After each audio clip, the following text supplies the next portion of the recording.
তো ৩.৫ ঘন্টা ধরে আমরা একটা একটা করে দোকান দেখে ওকে পছন্দ করেছি।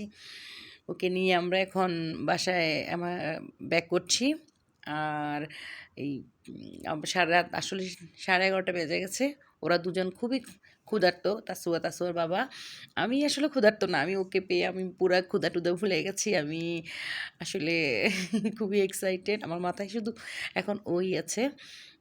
তাসুয়াকে নিয়ে আসলে মোহাম্মদপুর থেকে মিরপুর গিয়ে যে পাখি বাজারে গিয়ে যাওয়াটা আসলে বোকামো হয়েছে। কিন্তু ও আসলে যেতে চাচ্ছিল, ওকে না নিয়েও পারছিলাম না। তো আসলে মেয়েটা একটু কষ্টই করেছিল। আ তারপরেও সে কিন্তু কষ্ট দেখায়নি। সে খুবই এক্সাইটেড ছিল। আবার ভয় পাচ্ছিল পাখি কামড় দেয় কিনা। এটা নিয়ে বারবার আমাকে জিজ্ঞেস করছিল। হুট করে ওকে জিজ্ঞেস করলাম, "এই তোমার বলো তো পাখির একটা নাম?"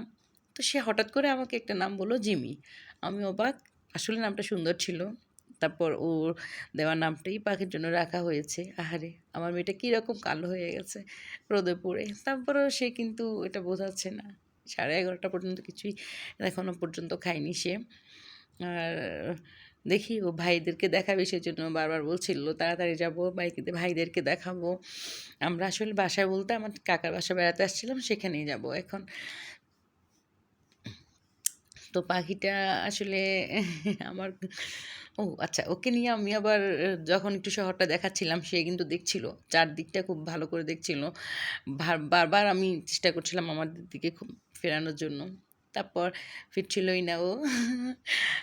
আমি আসলে কি বলবো আমি জানি না। আসলে এই তো আরকি। তারপর দেখি তাইসি তুসি পছন্দ করে কিনা।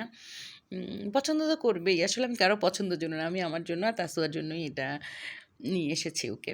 তো আরকি ওকে যেন আমি ভালো করে লালন করতে পারি, আসলে প্রপার কেয়ার করতে পারি। এটাই এখন একটু টেনশনের বিষয়। আর দেখা যাক ইনশাআল্লাহ। অনেক আমরা আসলে ওকে নিয়ে মাঝে, মাঝে ভিডিও আপলোড করব। তো আজকের মতো এখানেই। আল্লাহ হাফেজ।